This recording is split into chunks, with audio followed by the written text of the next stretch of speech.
بسم الله الرحمن الرحيم الحمد لله رب العالمين الحمد لله الذي خلق السماوات والأرض وجعل الظلمات والنور ثم الذين كفروا بربهم يعدلون نحمده تعالى ونستعينه ونستغفره ونعوذ بالله من شرور أنفسنا ومن سيئات أعمالنا من يهده الله فلا مضل له ومن يضلل فلا هادي له أشهد أن لا إله إلا الله وحده لا شريك له وأشهد أن محمدا عبده ورسوله اللهم صل على محمد وعلى آل محمد كما صليت على إبراهيم وعلى آل إبراهيم إنك حميد مجيد اللهم بارك على محمد وعلى آل محمد كما باركت على إبراهيم وعلى آل إبراهيم إنك حميد مجيد ورضى اللهم عن الخلفاء الراشدين والصحابة أجمعين ومن تبعهم بإحسان إلى يوم الدين أما بعد والسلام عليكم ورحمة الله وبركاته. Mes sœurs, mes frères, les louanges, les remerciements, les éloges ne sièrent qu'au vivant qui ne meurt pas. Je nomme Allah, le premier qui n'a pas de début, le dernier qui n'a pas de fin, l'apparent, le dominant sur toutes choses, le subtil, le bien informé.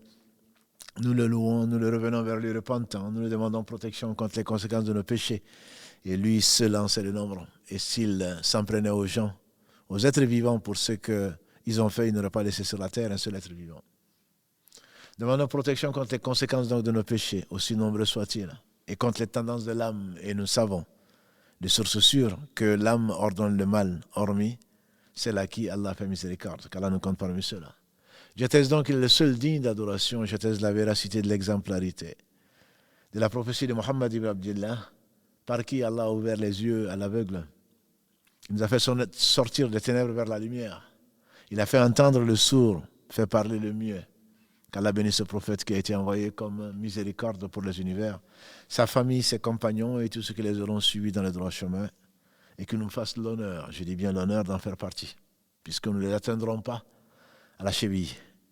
Mais Allah nous a laissé, grâce à eux, grâce à Allah au travers de leurs œuvres, Allah nous a laissé donc de quoi vraiment puiser dans des sources pures, que Allah donc, par miséricorde, a conservé, a purifié, et nous a laissé donc sur une trace, comme le disait le prophète, béni soit-il, claire, une trace lumineuse, de jour comme de nuit, et n'en dévie que le pauvre ou le malheureux. Merci donc pour votre fidélité, merci pour votre confiance qui n'a pas de prix. Et donc je vous remercie également pour le sujet que vous avez suggéré et continuez de le faire. On fait déjà le tri. Il y a un certain nombre de sujets d'actualité, entre guillemets, comme le dirait Sarah, d'actualité, que certainement nous allons aborder les samedis, puisque c'est le débat avec Si Mohammed et on espère parfois avec le public même, et vous en particulier. Et le mardi étant réservé, comme ce soir, au sujet, disons, plus spirituel, des sujets qui s'attachent à l'essentiel, pas que l'autre ne soit pas essentiel, mais le fond, à savoir le cœur en particulier. La connaissance d'Allah subhanahu wa ta'ala pour l'aimer, parce que celui qui ne l'aime pas, Allah se passe de tout. Celui qui aime autre avec Allah, certainement est le perdant. C'est l'un des sujets d'ailleurs, l'un des thèmes que nous allons aborder ce soir, à savoir dans ce 8e épisode, l'amour d'autre que Allah, l'amour de ce bas monde, l'amour de paraître, l'amour du paraître. Qu'Allah nous préserve contre les tendances de l'âme. Pourquoi on est déçu souvent? Parce qu'on a fait des choses et puis on ne nous a même pas remerciés. Parce qu'on a fait des choses et on ne s'est pas fait remarquer. Ou alors, on passe notre vie, une bonne partie de notre vie, à essayer de plaire aux autres. Quelle vie difficile. Que celle des gens qui cherchent l'agrément d'autres que Allah. Celui qui cherche l'agrément d'Allah, il obtient l'agrément de ses créatures après l'agrément d'Allah. Celui qui cherche l'agrément des créatures, il n'aura ni l'agrément d'Allah, ni l'agrément des créatures. Comment tu veux avoir l'agrément de tout le monde? Tu ne peux, comme le dit le proverbe, tu ne peux pas plaire à tout le monde. Et il se trouve que dans nos pays à majorité musulmane, beaucoup de gens, nos traditions sont tellement lourdes, tellement pesantes, souvent parce que, et qu'est-ce qu'ils vont dire? Le qu'en dira-t-on est devenu pour nous l'objectif. Qu'est-ce qu'ils vont dire si j'accorde la main de ma fille à un tel? Qu'est-ce qu'ils vont dire si la dot n'est pas ceci? Et qu'est-ce qu'ils vont dire si je ne fais pas une fête? Et qu'est-ce qu'ils vont dire si... Et qu'est-ce qu'ils vont dire et qu'est-ce qu'ils vont dire? Qu'est-ce que Allah va me dire? C'est une question que rarement les gens se posent. Donc le paraître, malheureusement, c'est vivre pour les autres. Et rares sont les gens qui y ont échappé. Il faudrait pour cela que l'agrément d'Allah soit certainement la chose la plus aimée et l'objectif. Le prophète alayhi salatu wassalam, d'après Sahal ibn Sa'ad as-Sa'adi, qu'Allah l'agrée, dans ce qui a été consigné dans le Musnad de l'imam Ahmad, qu'Allah fasse miséricorde, le prophète sallallahu alayhi wa sallam, qui ne parlait pas de lui-même, in huwa illa wahyun yuha wa ma yantiqu anil hawa, surat An-Najm 53, verset 3-4, il ne parle pas de lui-même, c'est une révélation révélée. Il a donc dit, celui qui a comme objectif ce bas monde, et ce qu'il contient donc, Allah disperse ses affaires. Allah disperse ses affaires. Mais la pauvreté entre ses yeux, sur son front, et il n'aura que ce qui lui a été destiné. Et celui dont l'objectif est l'au-delà, Allah concentre ses affaires. Mais la richesse dans son cœur, et ce bas monde vient à lui. Ce bas monde vient à lui sans qu'il le demande. N'est-ce pas que nous aimons les gens de bien? Qu'Allah nous a fait aimer pour la simple et bonne raison. Comme l'a relaté le meilleur des hommes. Il dit que quand Allah aime quelqu'un, il appelle l'ange Gabriel. Oh, Gabriel aime un tel. Gabriel l'aime. Ensuite, Gabriel descend dans les cieux. Il ne désobéit pas au Seigneur. Il ordonne l'ordre d'Allah, il transmet l'ordre d'Allah aux anges, qui ne peuvent que lui obéir. Allah aime un tel, aimez-le. Et les anges descendent sur la terre et sur la mer et inspirent l'amour de la personne à toutes les créatures, sauf quelques attardés, je dirais, quelques jaloux.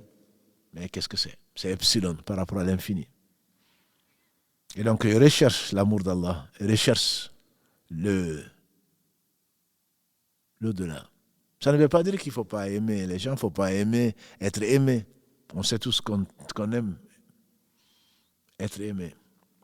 Un jour meilleur qu'aujourd'hui, un homme meilleur que moi a demandé au prophète sallam, dis-moi quelque chose qui me fera obtenir l'amour d'Allah et l'amour des gens. Le prophète n'a pas dit, mais comment l'amour d'Allah? Non, dit plutôt l'amour d'Allah seul, pas l'amour des gens, non. Il a dit, idhad fi dunya yuhibbuk Allah. Fais montre de négligence vis-à-vis de ce bas monde. Ne le considère pas comme ton objectif et Allah va t'aimer. Ce bas monde, ce qu'il contient, on le sait, ce n'est pas plus que un doigt trempé dans l'eau de mer et quel est le volume d'eau que cela peut amoindrir par rapport à celui de la mer. Il ne vaut pas plus que un chèvre mort aux oreilles coupées. Il ne pèse pas plus que l'aile des moustiques. Et donc, si tu le savais, tu ne chercherais pas. C'est pas bon, tu ne vas pas t'y attarder. Et encore moins, rechercher l'agrément des gens par rapport à l'agrément d'Allah subhanahu wa ta'ala. Donc, si Allah t'aime, tout le monde t'aime. Les gens. En combattant Mohammed sallallahu alayhi wa sallam, il savait qu'il était Mohammed al-Amin. C'est comme ça qu'on l'appelait. Personne n'a pu dire qu'il a fait ceci et cela parce qu'il était droit. Parce qu'il avait le meilleur comportement.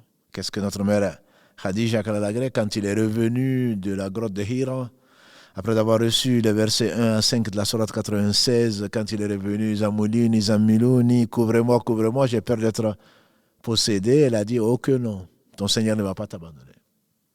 Et Allah le reprend dans la sourate 96, Ad-Duha. Wad-Duha wal-Layli idha saja ma wadda'aka rabbuka wa ma qala. Ton Seigneur ne t'a pas abandonné, ya Muhammad.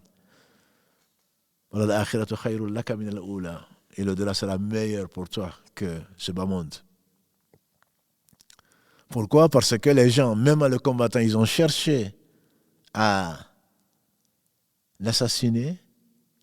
Ils continuaient à lui confier leurs affaires parce que c'était l'homme de confiance. Parce qu'il recherchait par là l'amour d'Allah subhanahu wa ta'ala avant même la révélation. Allah l'a choisi, il a fait de lui le meilleur des hommes. Concentre-toi donc sur l'amour d'Allah.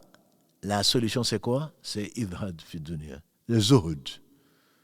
La 16 entre guillemets, qui n'est pas forcément le fait, on l'a vu ce soir en cours tout à l'heure, dont je reviens, on a vu que le prophète aimait bien l'épaule d'agneau. La 16, ce n'est pas le fait de manger que du sec. La 16, c'est que ce monde est entre tes mains et pas dans ton cœur. que ce que tu perds et ce que tu gagnes soit. On a demandé à l'imam Ahmad, qu'Allah lui fasse miséricorde, est-ce qu'on peut être ascète tout en étant riche? Il a dit oui, à condition que si tu perds tes 100 000 dirhams ou que tu les gagnes, soit la même chose pour toi. Ce qui est très difficile. Quand on fait le compte et qu'il manque 10 euros, on est là en train de recompter autant de fois qu'Allah sait pour vérifier où sont partis les 10 euros. Alors qu'on a entre les mêmes 1000 euros, voire plus. Mais on recompte et on recompte. Parce que l'amour de ce bas monde, l'amour des biens, est naturel. Et ça, elle dit donc que le prophète m'a dit, et abandonne ce que les gens ont et ils vont t'aimer. Si tu veux que les gens ils t'aiment, il faut que tu ne rentres pas en compétition avec eux. Or, l'homme aime les biens. Si tu laisses les biens de ce bas monde entre les mains des gens, tu ne te fâches pas pour cela. Tu n'as pas de rancune pour cela. Tu n'as pas de haine pour cela. Celui qui fait du bien, tu le remercies. Celui qui ne fait pas du bien, tu le laisses à Dieu. Certainement, tu vas t'entendre avec les gens. Ils sont venus un jour à Bassora. Ils ont demandé quel est l'homme le plus aimé de cette ville. Ils ont dit c'est Hassan al-Basri, d'où il tire son nom, puisque c'est Hassan de Bassora. Il dit parce que les gens ont besoin de lui, ils ont besoin de sa science. C'est un épigone, hein. C'est deuxième génération, c'est un tabeï. Et lui, il n'a pas besoin de ce que les gens possèdent. Il ne va ni taper chez les rois, ni aller demander quoi que ce soit à qui que ce soit. Allah lui suffit. Si tu veux être heureux, alors ne cherche pas le paraître. Et qu'est-ce qu'ils vont dire? Il faut que le fond, malheureusement, on a vu l'hypocrisie la dernière fois, le fond, malheureusement, est plus vilain, n'est pas à regarder. Grâce à Allah subhanahu wa ta'ala, il nous a voilé nos péchés. Mais si l'extérieur est meilleur que l'intérieur, les savants disent c'est ça l'hypocrisie. Il ne s'agit pas bien entendu de l'hypocrisie qui fait tomber en enfer, la tête la première, et au fin fond de l'enfer, comme nous en avons parlé. Mais c'est un signe d'hypocrisie que tu caches ton fond et tu laisses paraître que ce qui est beau. Avec les gens, tu adores Allah avec zèle quand tu as tout le monde. Tu pleures à ne pas être consolé. Et quand tu es seul, tu as du mal. C'est la paresse qui te gagne. Tu te lèves difficilement, tu te tires difficilement de ton lit. Tu n'arrives même pas à pleurer, bien entendu. Si tu arrives à faire 2 rakas dans la nuit, c'est déjà beaucoup. Quand tu donnes que le reste, comme la plupart des gens. Donc se paraître, c'est comparer, c'est préférer le regard des créatures, que dis-je, le regard de ces pauvres, le regard de ces faibles par rapport au regard d'Allah subhanahu wa ta'ala. Donc tu es fatigué. On comprend pourquoi beaucoup d'entre nous sont fatigués. Beaucoup d'entre nos parents sont fatigués. Beaucoup d'entre nos sœurs, nos frères sont fatigués. Et qu'est-ce qu'ils vont dire? Et on a une garde-robe et on va aller encore en acheter, que dis-je, voire en emprunter. Tout ça pour faire la belle. L'homme, pareil, pour faire le beau. Il va paraître. Pour un mariage, qu'est-ce qu'on va faire? On peut aller à pied. On peut prendre sa vieille voiture. Non, on va louer des voitures. Pourquoi? Le paraître. De grandes marques. À combien? Tu aurais mieux fait de nourrir un pauvre. Ou de consoler un orphelin ou une veuve. Le paraître. Prendre des photos. Les mettre sur Instagram, sur Facebook, sur les réseaux sociaux pour paraître. Encore une fois, pour paraître. Toi qui es ambassadeur, ambassadrice de l'islam, quand on regarde ta page Facebook ou Instagram, qu'est-ce qu'on voit? Le paraître. Qu'est-ce qu'on voit? Parfois ce qui est interdit. On te voit dans tous tes états. Et pourtant, quand on te voit à la mosquée, masha'Allah. Ailleurs, tu invites à la dépravation pour paraître. Et celui qui te suit, tu risques d'avoir le péché de celui qui te suit, plus tes propres péchés, parce que tu t'es exposé. Qu'est-ce que tu as exposé? Allah t'a voilé tes défauts. Et toi, tu cherches à les exposer, et pas seulement aux gens à qui tu parles. Mais c'est l'humanité, ou c'est le monde entier qui aujourd'hui te voit. On est en live, il y en a qui sont peut-être aux États-Unis, d'autres en Afrique du Sud, d'autres en Australie, en train de regarder ce live. Tu dis un mot, tu parais devant tout le monde. Pour qu'on dise quoi? Pour qu'on dise voilà quelqu'un qui parle bien. voilà quelqu'un qui est beau, voilà quelqu'un qui est ceci, pour qu'on essaie d'imiter. Et Allah sait. Allah sait la trahison des yeux et ce qui est dans les poitrines. Surat 40, verset 19. Al-Ghafir, le grand pardonneur. La trahison des yeux. Quand tu fais semblant de ne pas regarder à la caméra, il y a un clin d'œil pour la regarder ou pour le regarder. Allah le sait. Avant de t'avoir créé. Et c'est cette science qui doit t'amener à privilégier le regard d'Allah subhanahu wa ta'ala et qui te fait faire le muraqaba pour atteindre l'excellence. Le muraqaba, c'est le fait de savoir que rien n'échappe à Allah subhanahu wa ta'ala. Pas une parole, pas une graine sèche ou fraîche, pas une feuille ne tombe dans les ténèbres de la nuit sans qu'il le sache subhanahu wa ta'ala. Comme il le dit dans la sourate 6. Allah subhanahu wa ta'ala est l'omniscient. Il sait absolument tout.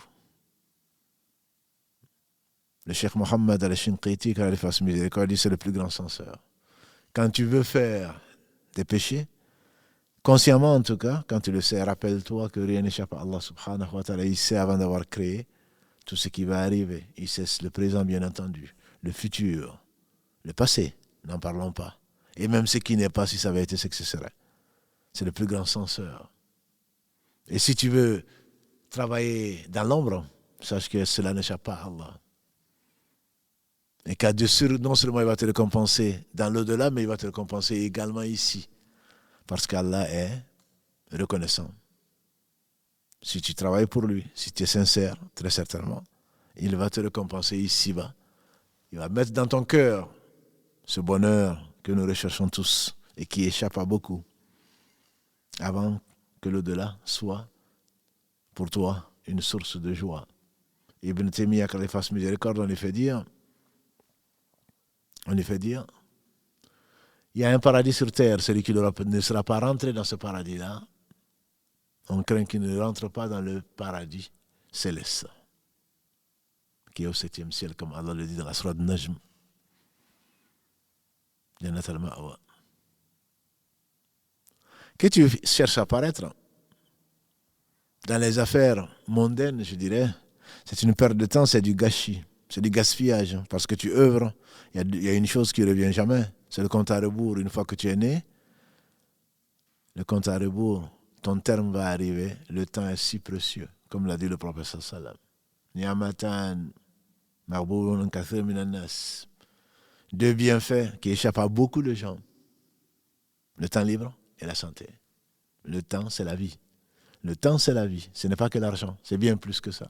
Chaque seconde qui passe, chaque tierce qui passe, c'est une partie de notre vie qui part en même temps. Celui qui ne la consacre pas à le rappel d'Allah subhanahu wa ta'ala, certainement aura perdu. Abu Huraira rapporte ce hadith que nous connaissons, sur lequel nous revenons souvent. Allah ad-dunya mal'ouna, mal'ounatun.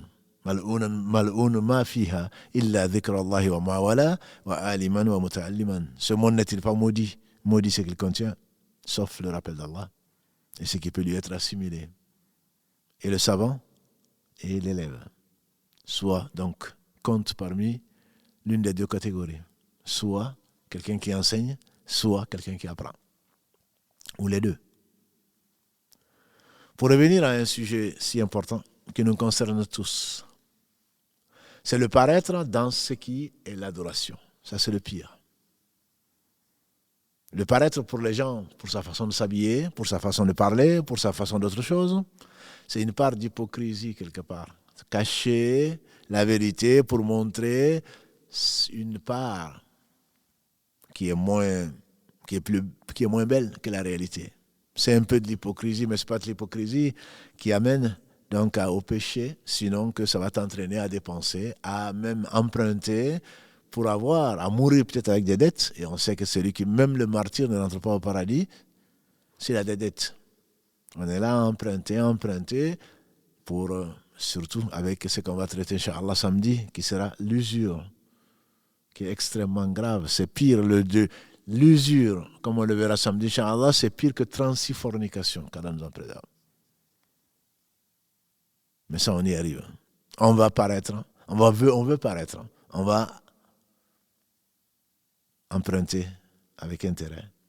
Tout ça pour paraître. Qu'est-ce qu'il a une belle maison? Il ne t'appartient pas. Qu'est-ce qu'il a une belle villa? Il ne t'appartient pas. Qu'est-ce qu'il a une belle voiture? Il ne t'appartient pas. Qu'est-ce qu'il est bien habillé? Il ne t'appartient pas. Tout est à crédit. Tout est à crédit. Jusqu'à quand? Jusqu'à quand? Mais le pire, c'est faire ce que l'on peut penser être pour Allah, alors qu'en réalité, c'est pour se montrer. Allah est riche, c'est le seul riche. Abu Huraira, il nous rapporte que le meilleur d'entre nous, Muhammad sallallahu alayhi wa sallam, rapporte de son Seigneur, ce qu'on appelle Hadith Qudsi. Je suis celui qui se passe le plus d'associés. Celui qui, dans une œuvre qui m'est destinée, m'associe qui que ce soit, je laisse l'œuvre à celui qu'il m'a associé. L'associé a besoin d'un autre associé. C'est pour cela qu'il s'est associé. Or, Allah est riche. أيها الناس أنتم الفقراء إلى الله والله هو الغني الحميد. Surah 35, verset 15. Fatir, verset 15, le Créateur. Oh, vous les gens, vous êtes tous des indigents vis-à-vis d'Allah. Allah, il est Al-Ghani, celui qui se suffit à lui-même, le riche. Al-Hamid, le digne des louanges. Alors, comment tu veux que le digne des louanges ait besoin, celui qui se passe de tout ait besoin d'associer? Si tu veux faire une prière, si tu veux jeûner, si tu veux donner, si tu veux faire quelque chose que l'on pense être pour Allah, et tu y associes d'autres que Allah, c'est quelque chose qui Allah rejette. La récompense, elle est nulle. Abu Huraira a rapporté ce hadith qui a été consigné dans l'authentique de l'imam Muslim, qu'Allah lui fasse miséricorde. C'est que Muslim a encore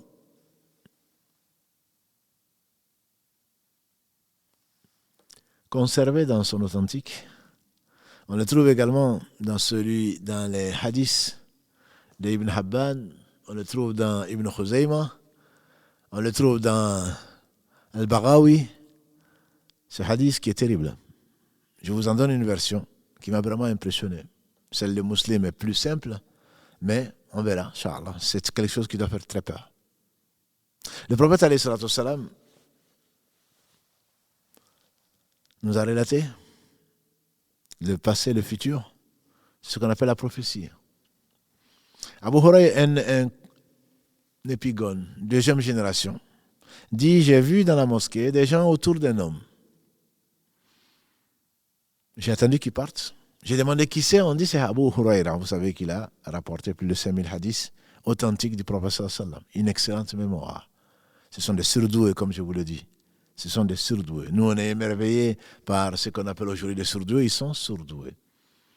Abu Huraïra, il nous a dit, plutôt il a dit, ce qui nous a été rapporté, que j'ai dit au messager d'Allah, il est rentré qu'en année 7 de l'Hégire. 2-3 ans avant la mort du prophète sallallahu alayhi wa sallam. Et pourtant, c'est lui qui a rapporté le plus de hadiths authentiques du prophète sallallahu alayhi wa sallam. Il a dit à Rasulallah, il vivait dans la soufa, dans l'arrière-boutique de la mosquée.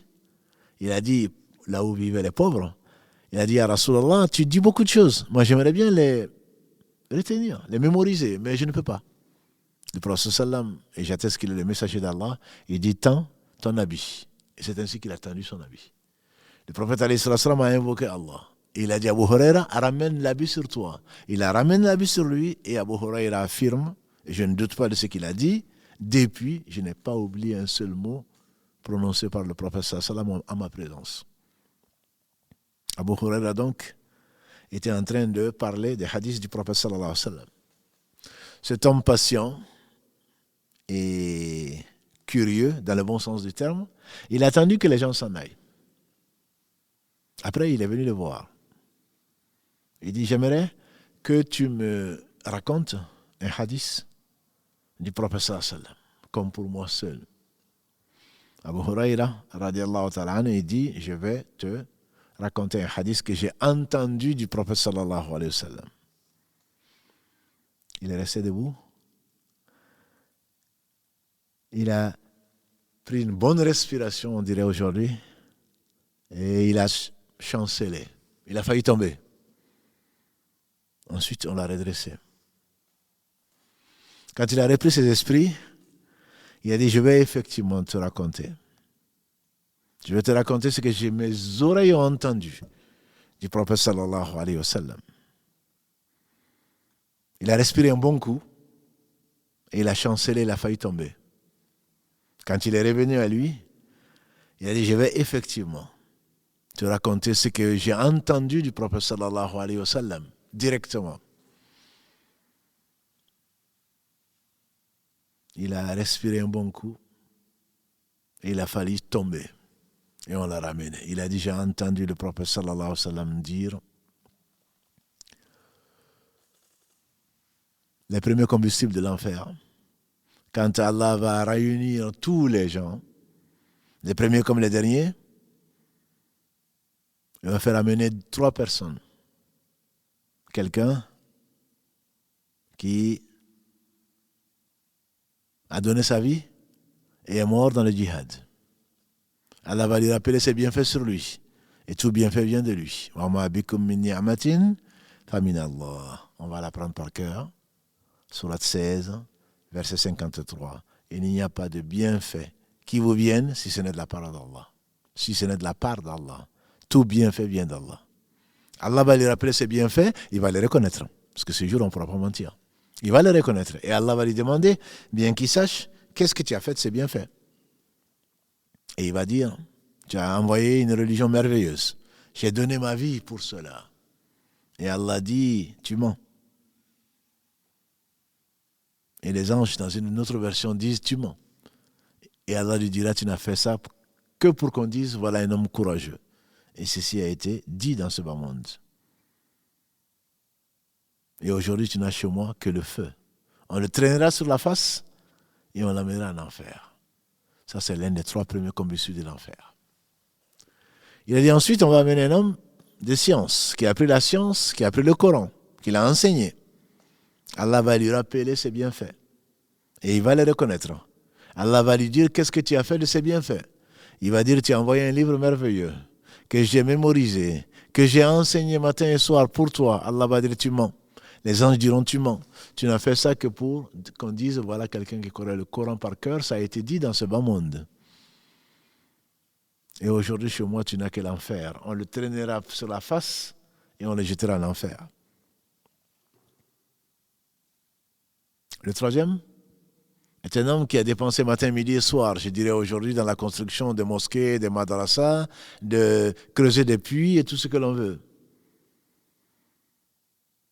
Et Allah va lui rappeler ses bienfaits.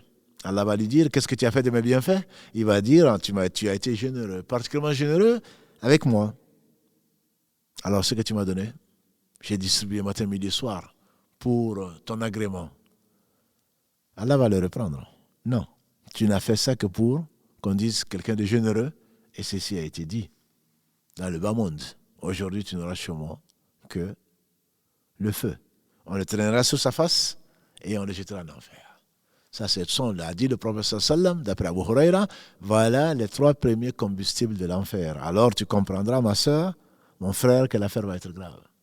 Si celui qui a appris le Coran par cœur, celui qui a construit des mosquées et des orphelinats et des écoles, que celui qui est mort sur le champ de bataille, sont les 3 qui sont jetés dans l'enfer, qu'est-ce qui reste alors aux autres? Qu'est-ce qui reste alors aux autres? Tout ça pourquoi? Parce que on ne peut pas dire qu'ils n'ont pas fait pour Allah, mais ils l'ont fait pour paraître, par l'amour du paraître, pour que les gens disent que. Pour que les gens disent que. Et cette science, même les savants sont touchés. Le Cheikh Uthaymin, rahimahullah, il dit, en prenant ce hadith-là, et d'autres, il dit, comme commentaire, la science, on ne doit l'apprendre que pour Allah, bien entendu. Le Cheikh, il dit, on doit apprendre la science pour Allah, pas pour qu'on dise qu'on est savant. Et combien parmi les savants sont touchés par ça? Il faudrait qu'ils connaissent le plus de hadiths. Il faudrait qu'ils sortent des plus grandes universités. Il faudrait qu'ils aient les diplômes les plus. Le professeur n'a jamais su lire ni écrire. Mais il était sincère. La science, quand on l'apprend, c'est pour connaître Allah. C'est pour chasser son ignorance propre, pour enseigner à d'autres, pour les aider à chasser leur ignorance, pour contribuer à maintenir la science que Allah subhanahu wa ta'ala a voulu préserver pour sauver l'humanité, pour dire aux gens ce qu'Allah aime et ce qu'il déteste, à l'exemple des prophètes alayhim salatu wassalam, en recherchant par là pour faire partie des shuhada, des témoins. Le Cheikh Uthaymin, il insiste parce que quand on parle de shuhada, souvent on le traduit par des martyrs. Mais en fait, c'est témoins. C'est pour cela parfois que je dis les martyrs témoins. Quand Allah dit وَمَا يُطِعِ اللَّهَ وَالرَّسُولَ فَأُولَٰئِكَ مَعَ الَّذِينَ أَنْعَمَ اللَّهُ عَلَيْهِم مِّنَ النَّبِيِّينَ وَالصِّدِّيقِينَ وَالشُّهَدَاءِ والصالحين. Celui qui obéit à Allah et aux messagers, voilà ce que Allah a agréé parmi les prophètes, les très sincères, les très véridiques, les témoins, martyrs témoins. C'est pour ça que je traduis souvent par martyrs témoins et les gens de bien. Parce qu'il dit shuhada, ce n'est pas que les martyrs. Les martyrs sont appelés shuhada parce qu'ils sont témoins. En arabe, shahid, c'est témoin d'eux. Et là, ils sont témoins, les savants, de l'unité d'Allah subhanahu wa ta'ala. Ils sont témoins de sa perfection. Ils sont témoins de l'envoi des messagers. Ils sont témoins de ce que les gens ont fait. Comme Allah dit, c'est pour cela qu'il a envoyé le messager comme témoin. Non, vous êtes, vous musulmans, témoins vis-à-vis des autres, et le messager est témoin pour vous. Il est shahid. Et il a amené comme preuve le verset 18, la sourate 3. Allah dit dans ce verset 18, Shahid Allahu, annahu la ilaha illahu, wal malaikatu wa ulul ilm qa'iman bil qist la ilaha illahu al azizul hakim, inna dina inda Allahi l'islam, dans le verset 19. Allah atteste, Allah est témoin, Shahid Allahu, annahu la ilaha illahu, que il n'y a pas d'autre divinité digne d'adoration si ce n'est lui. Wal malaikatu, ainsi que ses anges, wa ulul ilm, et les gens de science témoignent pareil. Qa'iman bil qist, et qui témoignent en toute équité, en toute vérité. La ilaha illahu, il y a d'autres divinités dignes d'adoration si ce n'est lui, al-aziz al-hakim, l'omnipotent, le sage par excellence et par essence. Et après il rajoute inna dina inda Allahi l'islam, dans le verset 19, pour Allah la religion c'est l'islam. Donc même les savants, certains d'entre eux, les anciens, qu'Allah fasse miséricorde à tous nos savants, ils disaient, on a voulu apprendre la science pour autre que Allah, mais Allah a voulu que la science ne soit apprise que pour lui. Quand on va aujourd'hui, actuellement, depuis hier, je pense, la campagne des étudiants, s'ils me suivent sur live, la campagne des étudiants pour l'université de Médine est ouverte. Ils cherchent des certificats, des lettres d'appréciation ou de témoignages, etc. Donc, ils demandent à différents imams d'écrire différentes lettres. Donc, ils vont faire un dossier, le meilleur dossier pour pouvoir être pris, pour pouvoir faire quelques années à Médine ou ailleurs, pour revenir avec des diplômes. En général, Allah seul sait ce qui est dans le cœur. Souvent, c'est pour devenir des savants, des gens qu'on va respecter, des imams, etc., etc. Mais Allah sait que, même en connaissant le Coran par cœur, même en l'enseignant, ce n'est pas ça qui va t'amener en enfer, au paradis plutôt. Cela peut t'amener en enfer si ce n'est pas fait que pour lui. Parce qu'Allah n'accepte pas que tu le fasses pour quelqu'un d'autre et lui.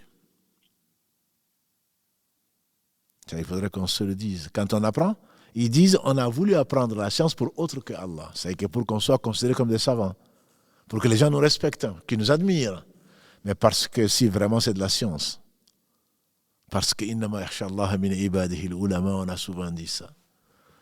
C'est Allah qui le dit dans le verset 28 de la sourate encore 35, Al-Fatir.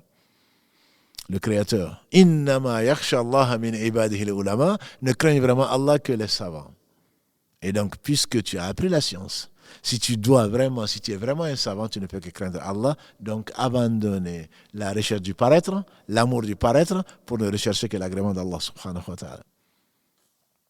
Et donc, cette ostentation, c'est comme ça qu'on l'appelle, faire pour les gens, alors qu'on pense faire les gens pensent que tu fais pour Allah.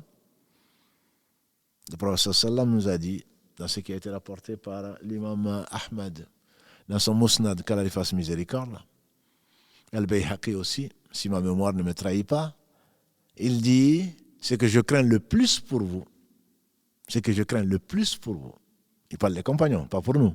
Ce que je crains le plus pour vous, c'est la petite association, Shirk al-Asghar. Là, l'association mineure, on ne peut pas dire petite, mineure par rapport à la majeure. La majeure fait sortir de l'islam, comme l'hypocrisie majeure fait sortir de l'islam. Mais la majeure, l'association majeure, c'est le fait d'adorer autre que Allah, même si c'est avec Allah. Mais là, ce que je crains le plus pour vous, c'est l'association mineure. On ne s'en rend pas compte, mais en fait, c'est une association. Ils ont dit, mais qu'est-ce que c'est que l'association mineure? Il dit Ar-Riya. Il a dit Ar-Riya, c'est-à-dire l'ostentation. Il dit au jour du jugement dernier, Allah appellera ses créatures. Il va leur dire, allez-y chercher la récompense, cherchez pour qui vous avez fait l'acte. N'importe quel acte. Disait Ibn Qayyim, c'est 2 questions pour chaque acte. Pour chaque acte déjà, c'est des milliards et des milliards ou des milliards de milliards d'actes avant de mourir pour un homme moyen, pour une femme moyenne. Tout ce qu'on a fait depuis qu'on est adulte jusqu'à la mort, c'est des milliards et des milliards d'actes.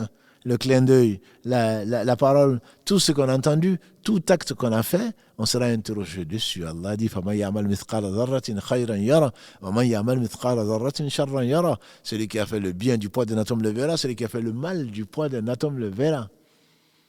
Surat 99, versets 7 à 8. Alors, pour chaque acte, c'est double. Pourquoi tu l'as fait? Et c'est ça que l'intention rentre. Et comment tu l'as fait? Sachant si tu l'as fait en suivant la sunna ou tu ne l'as pas fait en suivant la sunna. L'intention est-elle pure? A-t-elle été dirigée vers Allah seul pour la recherche de sa noble face, de son agrément? Ou alors c'est Allah et quelqu'un d'autre? Ou pour quelqu'un d'autre? Pour le beau-père? Pour le mari? Pour le père parce qu'il t'oblige à prier alors que tu ne pries pas? Tu es même pris parfois sans ablution? Et je ne sais quoi d'autre, parce que tu as honte des gens, on est dans la mosquée, où tout le monde se lève pour prier, allez on prie, tu n'as même pas les ablutions. C'est l'un des plus grands péchés. Parce que tu crains les gens, ça c'est les hypocrites. Mais la pire des hypocrites, la pire de l'hypocrisie. Tu crains les gens, tu ne crains pas Allah, alors que lui il te voit, il sait qui tu es. Il sait qui tu es. Surat 6, verset 59. Il n'y a pas une feuille qui tombe, il n'y a pas une graine sèche ou fraîche dans les ténèbres de la nuit sans qu'il le sache. Et donc, la petite association, c'est celle-là. La petite association va même dans les paroles. Mais là, on parle aujourd'hui de l'ostentation. Mais dans les paroles, le prophète a dit, ils sont venus le voir plutôt, on dit, le prophète, celui qui jure par autre que Allah, il a soit fait de la mécréance, soit de l'association. Parce que jurer, c'est prendre à témoin l'être suprême, qui pour toi dans ton cœur, et en réalité, est l'être le plus grand. Quand on entend un peu Baraka Cheikh Ahmadou, à cause de la baraka du Cheikh Ahmadou ou du Cheikh Antel, on jure par autre que Allah, c'est de l'association qu'Allah nous a préservé. Parce que tu as laissé Allah. Allah seul est grand, Allahu Akbar. Allah seul doit être pris pour objet du serment.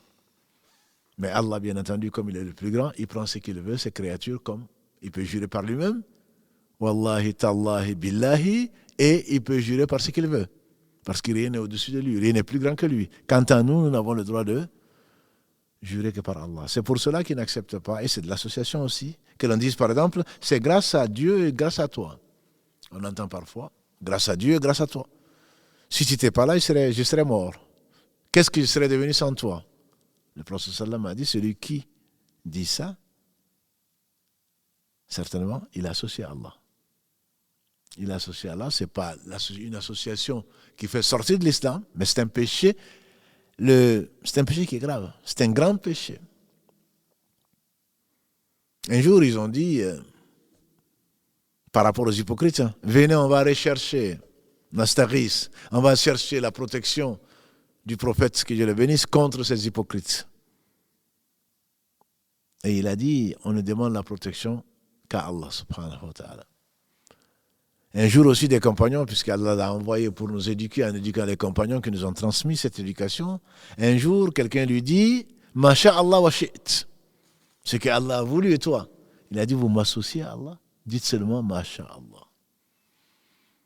C'est pour cela que quand on parle, quand on connaît Allah, on doit se dire, c'est grâce à Allah puis à toi et pas grâce à Allah et toi.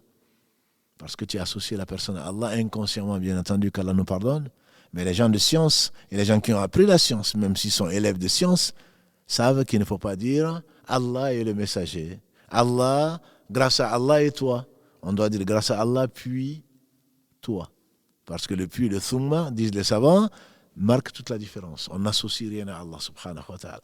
Cette intention donc, comme on le sait pour qu'Allah accepte une œuvre, et il n'accepte que ce qui est pur, l'intention doit être pure.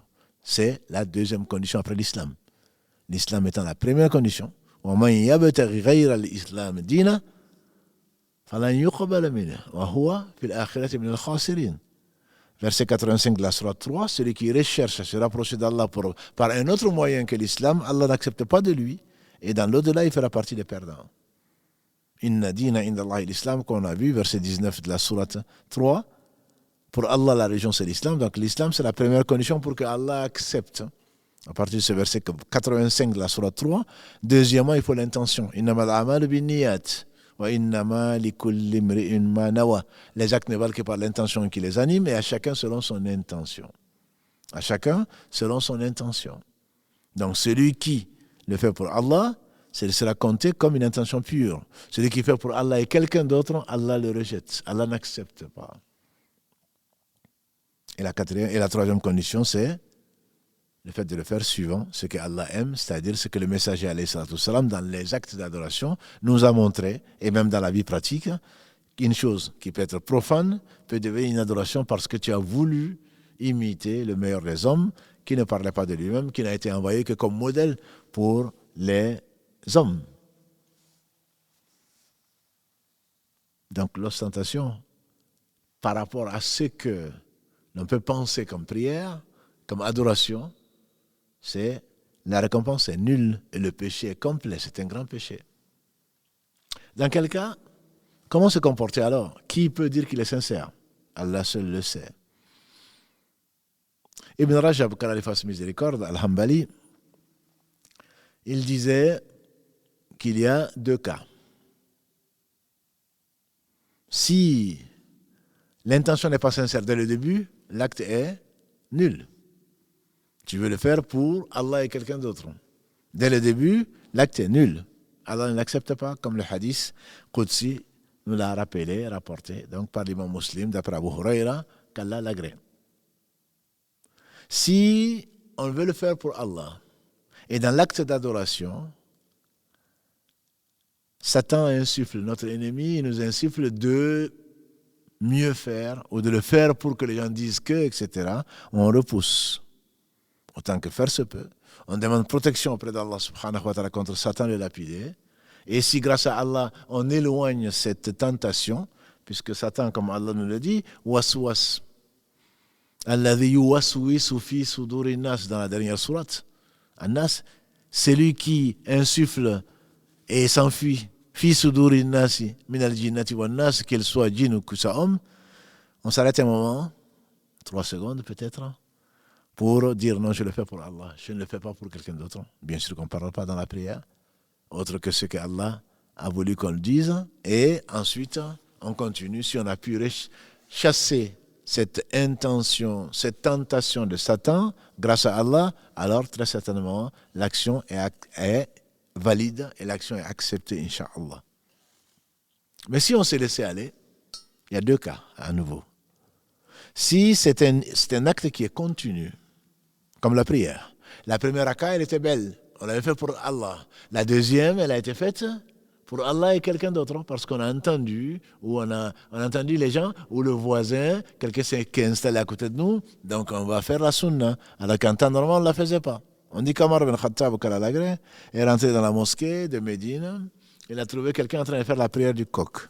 On a déjà fait la démonstration Et on en a parlé avec Si Mohamed, barakallahu fi, et qu'Allah bénisse Karim qui est toujours là, dans la partie technique, priez pour lui. Et donc avec Si Mohamed, on a montré les piliers de la prière, ce qui annule la prière, ce qui invalide la prière, parmi lesquels le fait de tom'anin, de ne pas l'observer, c'est-à-dire la quiétude. Et rester au moins 3 secondes dans chaque position, comme l'a dit le prophète sallam, le fait que tous les organes ou tous les membres ou toutes les articulations reviennent à leur place avant de passer dans une autre position. On dit Allahu Akbar, on lit ce qu'Allah veut avec la Fatiha, ensuite on fait le ruku', on fait la génuflexion. On doit rester dans cette position le temps de dire au moins Subhana Rabbiyal Azim. Comptez-le en 3 secondes. En moins, en plus, 3 fois, c'est conseillé. Et si on est seul, on peut encore le faire plus. Et Sami Allahu liman hamida, on va se relever, mais il faut que tous les organes reviennent à leur place. C'est ce qu'a enseigné le prophète sallam à celui qui ne savait pas prier. Sinon, ce qu'on appelle la prière du coq, le coq picore. Donc à peine le coq, son bec arrive au grain par terre, il relève. Et donc, c'est ce que certains font dans leur soujoud, dans leur prosternation. Il est à peine le front, le nez, si on le compte, les 2 mains, les 2 genoux et les orteils arrivent par terre, qui se relèvent automatiquement. En tout cas, la face est relevée. Et ça ne compte pas la prière. La raka est nulle. Imaginons que Omar ibn Khattab est rentré, quelqu'un faisait cette prière rapide et invalide. Quand il a entendu que c'est Omar ou quand il a vu, il a fait une prière longue, une prière belle, en restant le temps qu'il faut, même plus. On dit que quand il a fini, Omar a dit, ta prière n'est pas acceptée. La première partie de ta prière est nulle parce que tu n'as pas rempli les piliers. La deuxième partie a été faite pour Omar, parce qu'Omar avait un bâton et il était connu pour quelqu'un de sévère avec Satan. Et donc, Satan avait peur de lui, comme l'a dit le prophète sallam, il y a Ibn Khattab, au fils de Khattab, jamais tu n'as pris un chemin si Satan n'a pas changé de chemin. Ou dans une version, le Satan de Omar marchait sur les toits de Médine, tellement se dégageait de lui la foi. Et chacun d'entre nous a son Satan. Le prophète sallam, quand il a dit ça, ils ont dit même toi. Il dit même moi, sinon Allah l'a soumis. Hadith rapporté par l'imam Muslim. Même le prophète sallam avait un Satan. Que dire alors de nous? Allah a soumis le Satan du prophète sallam, il ne lui ordonne que le bien. Quant à nous, on sait ce qu'il nous ordonne. Et donc, si ta première raka a été faite pour Allah, la deuxième a été faite pour Allah et quelqu'un d'autre, c'est toute la prière, bien entendu, qui est nulle. Mais si c'est une adoration qui peut être dissociée, je dirais, comme la lecture du Coran, comme l'aumône que tu donnes, la sadaqa, c'est-à-dire, tu commences à lire le Coran, il y a une partie que Allah a acceptée et une autre partie que tu as dédiée au beau-père ou à la voisine ou à je ne sais qui d'autre. Cette partie où tu associes quoi que ce soit à Allah, dans ta voix ou dans ta mélodie ou dans autre chose, cette partie n'est pas acceptée. En dehors de la prière, bien entendu. La prière, elle est toute nulle si une partie a été vraiment ostentatoire. Mais pour ce qui peut être dissocié, comme dans un discours, la partie qui est faite pour Allah, alhamdoulilah, est acceptée, on espère, et la partie qui est faite pour autre que Allah n'est pas acceptée et est vouée donc à la nullité, et c'est un grand péché pour lequel il faut se repentir. Donc cette ostentation, c'est cette chose subtile qui est plus subtile encore que, on fait dire à notre mère Aïcha, qu'elle est plus subtile que la marche d'une fourmi noire sur une roche lisse dans les ténèbres de la nuit. C'est parce que qui est-ce qui est exempt de vouloir plaire à quelqu'un, de vouloir plaire aux gens? On aime tout ça, comme on a dit. Le prophète n'a pas dit, non, mais ne pas, que les gens m'aiment, c'est pas un souci. Il n'a pas dit, non, ne le fais pas. C'est parce que naturellement, on aime être remercié, on aime être admiré. Mais si tu le fais pour Allah, comme on a dit au début de ce live, Allah fera que les gens t'aiment. Ils ont des gens mieux que nous. Des compagnons sont venus voir le prophète sallam en disant, Ya Rasulallah, on fait des choses pour Allah et en réalité, les gens nous admirent ou nous félicitent. Il a dit, ah bon, ça c'est de l'avance, une récompense. C'est le témoin que Allah l'a accepté. Parce que les gens t'aiment. Ça ne nuit absolument pas à l'ostentation. Ça ne nuit absolument pas plutôt à l'œuvre. Parce que tu l'as fait que pour Allah. Et Allah a voulu que les gens le chassent et que les gens t'aiment. On dit que Omar ibn Khattab, encore lui, on dit qu'il a voulu et il voulait dévancer Abu Bakr, il voulait être le premier, il était deuxième. C'était le deuxième meilleur compagnon du prophète sallam à l'unanimité des compagnons. On dit que chaque fois qu'il allait, il y avait des vieilles dames, il voulait aller les aider à nettoyer leur maison. Mais quand il arrive, il trouve que la maison est propre. Il s'est dit, mais c'est pas normal. Qui passe devant moi, avant moi? Et on dit qu'il est venu un jour en avance, il s'est caché. Quand il est arrivé, il a vu sortir Abu Bakr de là. Parce qu'Allah a voulu l'honorer, parce qu'il s'est caché pour faire du bien. C'est pour cela que tout ce qui n'est pas obligatoire, tout ce que l'on peut faire en cachette, mieux vaut le faire en cachette. Mieux vaut le faire en cachette. Un jour meilleur qu'aujourd'hui, le meilleur des compagnons du prophète sallam, je pense à Abu Bakr, à n'en pas douter, sauf pour les ennemis d'Allah. Abu Bakr était dans une assemblée meilleure que la mienne, que la nôtre, même si notre assemblée concerne peut-être des milliers de gens sur Internet. Je ne sais pas combien vous êtes aujourd'hui, mais en tout cas, c'était plus nombreux. Vous êtes plus nombreux que l'assemblée qui entourait le meilleur des hommes. Abu Bakr était assis. Quand le prophète sallam, sur l'inspiration divine, il ne parlait pas de lui-même, il a dit, qui aujourd'hui a jeûné? Dans notre assemblée, je dirais, il n'y avait personne.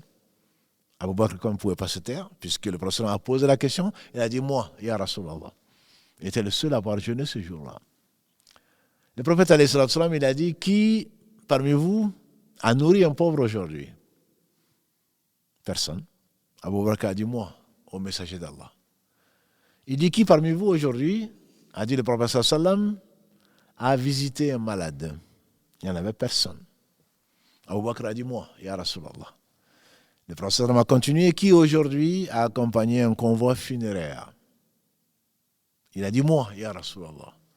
Et le prophète de conclure, personne ne fait ces 4 choses le même jour sans que Allah ne lui accorde le paradis. C'est-à-dire qu'il l'a fait en se cachant. Il l'a fait pour Allah seul. Et Allah a voulu l'honorer parmi tous les compagnons. C'est pour cela que quand tu dois faire quelque chose de surrogatoire, mieux vaut te cacher.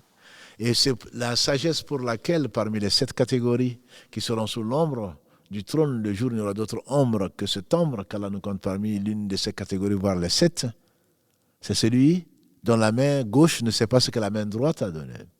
Quand tu veux donner, fais-le en anonymat. Cache-toi pour le donner, plutôt que de venir devant tout le monde, sauf exception. Si tu veux donner l'exemple, comme ça est arrivé à Tabouk, mais le temps nous manque. Si tu le fais, vise Allah, vise l'agrément d'Allah et Allah fera que les gens seront contents de toi. Ne vise pas l'agrément de qui que ce soit parce que dans ton œuvre d'adoration, si tu vises qui que ce soit que Allah, certainement, ton œuvre d'adoration sera nulle. Le dernier verset de la sourate 18, qu'est-ce qu'Allah dit? فَمَنْ كَانَ يَرْجُو لِقَاءَ رَبِّهِ Verset 110, la sourate 18. فَمَنْ كَانَ يَرْجُو لِقَاءَ رَبِّهِ فَلْيَعْمَلْ عَمَلًا صَالِحًا وَلَا يُشْرِكْ بِعِبَادَةِ رَبِّهِ أَحَدًا. Celui qui espère, celui qui est sûr de la rencontre de son Seigneur, qu'il fasse une bonne œuvre, on dit celle qui suit la sunna du prophète sallam, mais qui n'associe personne dans son œuvre, qui n'associe personne à Allah dans son œuvre. C'est-à-dire qu'il ne vise que l'agrément d'Allah. Voilà le bienheureux. Voilà le bienheureux. Tout autre a pris les péchés. Quel péché? C'est un grand péché pour lequel il faut demander pardon à Allah subhanahu wa ta'ala et qui ne t'apportera rien d'un point de vue récompense, chez Allah. Peut-être que la taouba qui va suivre, le repentir qui va suivre, va t'apporter l'agrément d'Allah, puisque inna Allah yuhibbu tawabin wa yuhibbu al-mutatahhirin. Allah aime les gens qui se repentent, il aime les gens qui se purifient au travers de ce péché d'ostentation. Alors peut-être que Allah te veut du bien et que finalement tu te repens sincèrement, il te rapproche, il te pardonne et ensuite il t'aime. Donc l'ostentation, voilà une maladie grave du cœur, le fait de vouloir paraître, qui nous fait perdre notre temps, qui nous fait perdre notre énergie, qui nous fait perdre notre argent. Mais pire encore, qui nous fait perdre l'agrément d'Allah subhanahu wa ta'ala. Si c'est dans les œuvres que l'on pense être fait pour Allah, on ne doit associer rien à Allah. On doit le faire pour Allah seul et en se cachant pour le faire, tant que ce ne sont pas les prières obligatoires, tant que ce ne sont pas les choses que tu dois montrer à tout le monde, que tu dois prier avec les gens, que tu dois faire avec les gens. Si ce n'est pas le cas, alors sois le plus discret possible. C'est peut-être la sagesse pour laquelle la prière surrogatoire devant les gens, au marché ou à la mosquée, vaut une prière. La prière surrogatoire que l'homme fait chez lui est 25 ou 27 fois plus récompensée, contrairement à la prière obligatoire, qui, quand elle est faite chez soi ou au marché, je ne parle pas de celle des femmes, de celle des hommes, elle est faite chez soi ou au marché, elle équivaut à une seule prière. Alors qu'elle est faite en groupe, elle est récompensée de 25 selon le hadith d'Abu Huraira, ou 27 fois selon le hadith de Abdallah ibn Omar, qu'Allah agrée tous les compagnons du Messager sallallahu alayhi wa sallam. Donc ce qu'il disait alayhi sallam, il ne parlait pas de lui-même. Ce que je crains le plus pour vous, c'est la petite association. Laquelle c'est? Il dit c'est l'ostentation. Donc que chacun surveille son cœur et demande à Allah subhanahu wa ta'ala de purifier son cœur. Allahumma ati nafsi taqwaha wa zakiha anta khayra man zakaha anta waliyuha wa maulaha. Oh Allah, purifie mon âme. C'est toi qui es le meilleur des purificateurs. Purifie-la. Anta khayra man zakaha, c'est toi qui le purifie le mieux. Anta waliyuha, c'est toi qui es son maître. Wa maulaha, son Seigneur. Qu'Allah subhanahu wa ta'ala nous purifie le cœur. Qu'Allah fasse que toutes nos œuvres, et elles ne seront jamais suffisantes, soient faites uniquement dans la recherche de son agrément subhanahu wa ta'ala. Qu'Allah subhanahu wa ta'ala bénisse le meilleur des hommes, Mohammed, sa famille, ses compagnons, et nous fasse l'honneur d'être en sa compagnie au jour du jugement dernier. Et ne monte vers Allah que le pur, l'intention pure, l'œuvre pure, exempte de toute association, notamment de l'ostentation. Subhanakallahumma wa bihamdika. أشهد أن لا إله إلا أنت أستغفرك وأتوب إليك سبحان ربك رب العزة عما يصفون والسلام على المرسلين والحمد لله رب العالمين والسلام عليكم ورحمة الله وبركاته.